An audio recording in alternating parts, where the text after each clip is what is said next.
চলে আসছো অফিস থেকে?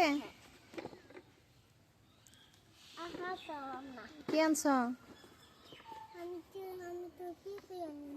কেন তুমি না আমার জন্য চকলেট আনবা বললা?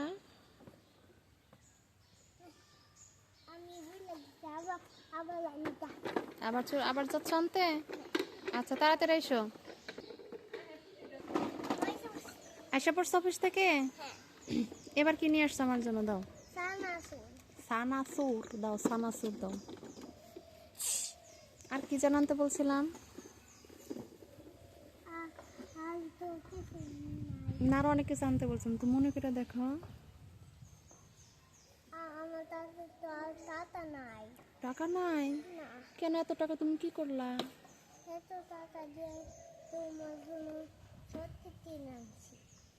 চকলেট কিনতে এত টাকা লাগছে?